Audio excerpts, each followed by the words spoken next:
죽은깨 아래옵니다. 신은 백항국사 대몽항쟁 스토리를 앞두고 적국 몽골에 대하여 좀 더 자세히 알아본 것들을 죽은깨 보고드리고자 하옵니다. 문명도 발달되지 않았고 글도 모르던 그들이 어떻게 전세계 땅 절반 이상을 정복할 수 있었는지, 중국과 중앙아시아 그리고 동유럽 문명이 그들보다 훨씬 발달되어 있었을 텐데 어떻게 하나같이 몽골군의 발 아래 무릎 꿇었는지, 역사적으로 가장 넓은 영토를 보유한 제국을 든다면 마케도니아, 로마, 당나라, 몽골이 있었습니다. 땅이 넓은 순위를 매긴다면 알렉산더 대왕의 마케도니아가 570만 제곱킬로미터로 4위, 로마가 650만 제곱킬로미터로 3위, 그리고 당나라가 1000만 제곱킬로미터로 2위입니다. 영예의 1위는 두구두구두구두구두구 역시 몽골 제국입니다. 몽골의 영토는 3320만 제곱킬로미터로 마케도니아, 로마, 당나라의 땅을 합친 것보다 훨씬 더 컸습니다. 도대체 몽골은 무슨 힘으로 이런 땅을 얻을 수 있었는지, 전 세계를 상대로 어떻게 승리를 거듭할 수 있었는지 지금부터 죽은깨 보고드리도록 하겠습니다. 몽골의 힘 첫 번째는 최강의 군대입니다. 13세기 전 세계 가장 강한 군대를 뽑으라면 역시 몽골이라 할 것입니다. 그들은 어떻게 강력한 군대를 얻을 수 있었을까요? 몽골인이 살던 곳은 드넓은 초원이었습니다. 그곳은 비도 거의 내리지 않아 농작물을 키우기도 매우 힘이 들었지요. 먹고 살기 위해 그들은 사냥을 해야 했습니다.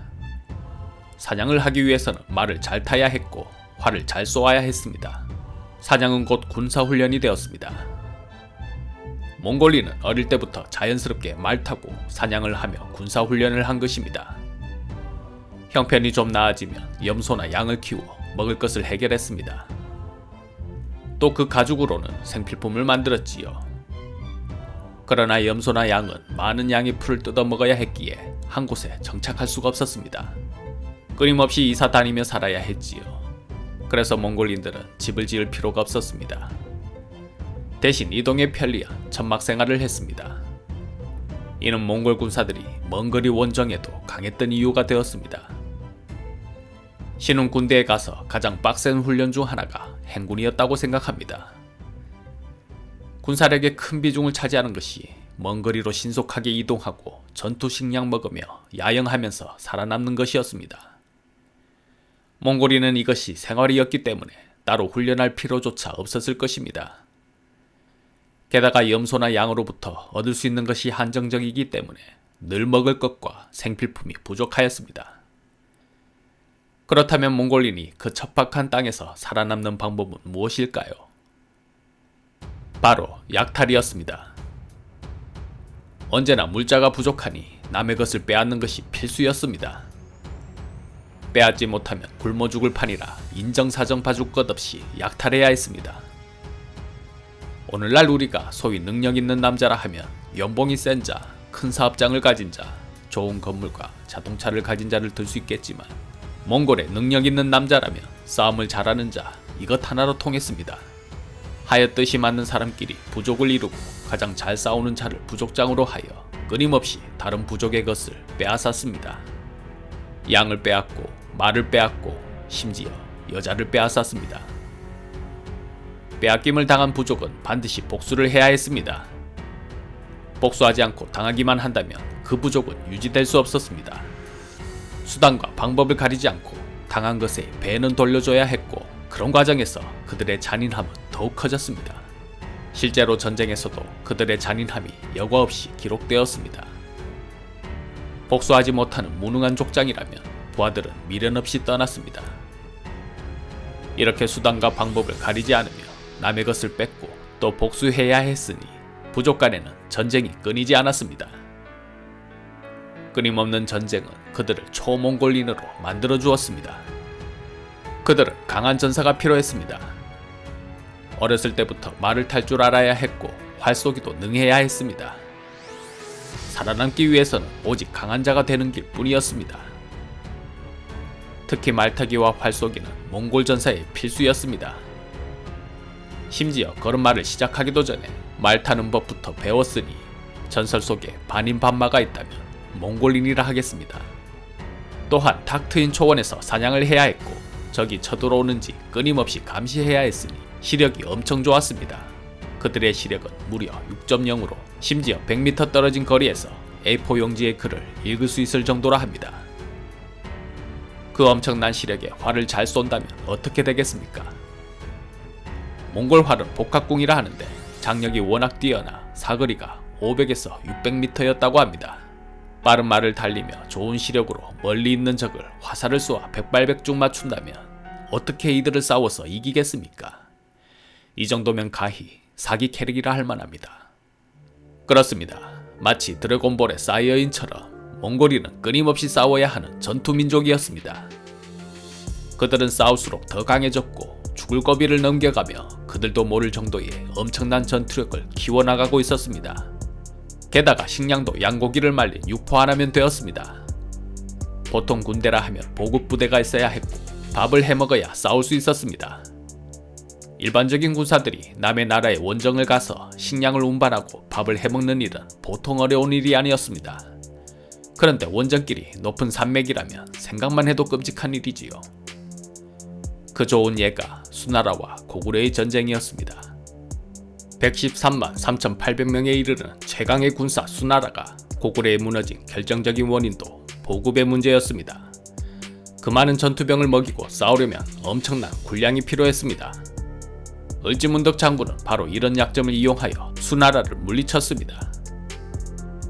그런데 몽골군은 타고 다니는 말에 양고기를 말린 육포를 싣고 자체적으로 먹을 것을 해결하니 정말 약점을 찾을 수 없는 군사였을 것입니다. 하지만 세계 사람들은 몽골인을 글도 모르는 야만인이라 생각하고 있었습니다. 특히 콧대가 높았던 중국인들은 몽골인을 무지몽매할 몽자에 예꼬자를 써서 몽고인이라 불렀습니다. 마치 고구려 사람이 백제를 낮추어 부르는 말로 백잔이라 부르는 것과 같겠습니다.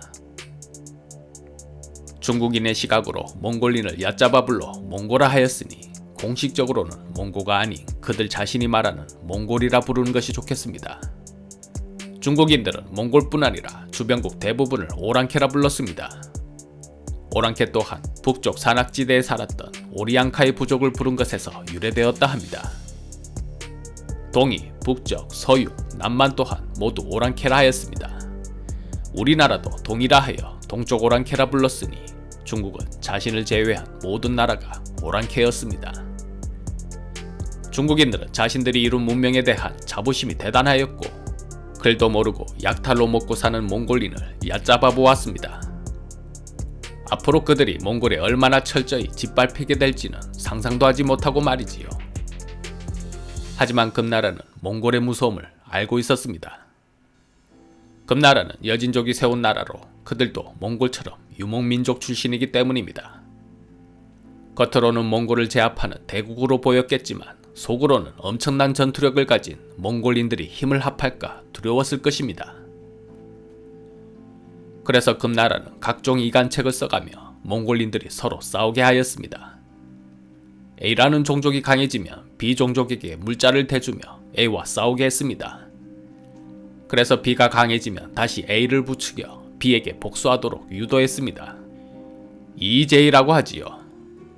오랑캐를 이용하여 다른 오랑캐를 통제하고 부린다는 금나라의 EJ 정책으로 몽골인은 끊임없이 서로 싸워야 했고 이는 칭기즈칸이 훗날 몽골을 통일하자 이를 갈며 금나라에 복수하는 원인이 되었습니다. 이렇게 끊임없이 싸우며 전투력을 증강시키고 무기 또한 싸울수록 업그레이드가 되었던 몽골은 세계 최강이었습니다. 몽골의 힘 두 번째는 빠른 정보와 습득력입니다. 그들은 엄청난 전투력을 가지고 무서운 기세로 정복전쟁을 이끌었습니다. 몽골은 세계 최강이었습니다. 그러나 몽골군에도 약점은 있었습니다. 말 타고 싸우는 데는 천하무적이었지만 공성전에서는 힘을 쓸 수가 없었습니다. 신 또한 말 타고 싸우는 몽골군이 어떻게 금나라, 남송, 그리고 멀리 동유럽의 높은 성을 넘을 수 있었는지 의문을 가지고 있었습니다. 그 비밀이 빠른 정보력과 습득력이었습니다. 몽골인은 정보에 매우 민감하였고 또 빨리 습득하였습니다. 몽골인이 정보를 얼마나 중요하게 생각하는지는 그들의 인사말을 보면 알 수 있습니다. 우리는 사람을 만나면 안녕이라고 하지요. 몽골인은 소닝세항 요베이라 인사합니다. 뜻은 무슨 새로운 소식이 있습니까? 입니다. 몽골인은 좋은 것이 있으면 빠르게 배워서 습득하고 자기의 것으로 만드는 능력이 있었습니다. 이 또한 유목민족으로 살아남기 위한 처절한 몸부림에서 배운 본능이라 보입니다. 그들은 정복한 나라를 초토화시키고 무자비한 살생을 하였지만 기술자들은 살려줄 뿐 아니라 특별히 우대해 주었습니다. 특히 공성무기를 만드는 기술자들을 특별 우대하니 성을 어떻게 공격해야 하는지를 서하와 금나라를 치면서 배우게 됩니다. 엄청난 피지컬에 전투력을 자랑하는 그들이 중국을 상대하면서 손자병법과 같은 다양한 전술도 배운 것으로 보입니다. 특히 칭기즈칸은 금나라를 치면서 적을 알고 나를 알아야 한다는 지피지기를 누구보다 잘 활용하는 정복군주였습니다. 싸우면 싸울수록 강해지는 민족답게 서하를 시작으로 금나라 수도를 점령하면서 전략과 전술, 무기까지 업그레이드되니 실로 엄청났습니다.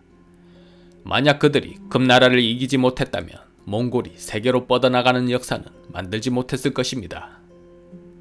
신은 여기서 잠깐 흥미로운 생각을 해보았습니다.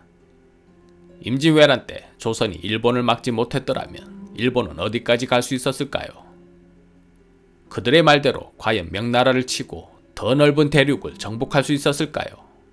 어쨌든 마침 금나라에는 내부의 혼란이 있었고 칭기즈칸은 그 혼란을 틈타 승리하면서 많은 정보를 습득하였을 것입니다.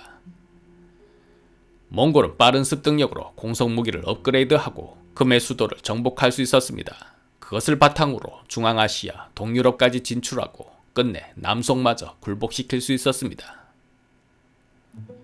몽골의 힘 세 번째는 고도의 심리전입니다. 제대로 된 공성무기가 없던 시절에는 몽골도 고전을 면치 못했습니다. 서하와의 싸움에서 자신들이 공성전에는 취약하다는 것을 깨달았습니다. 하지만 방법은 있었습니다. 성을 포위하고 심리전을 펼치며 말려 죽이는 것입니다.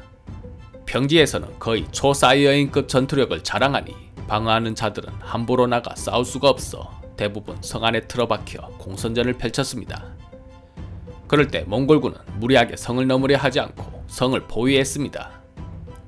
거기다 성으로 통한 물을 끊어버리고 끈질기게 기다리니 사람들의 공포감이 어마어마했을 것입니다.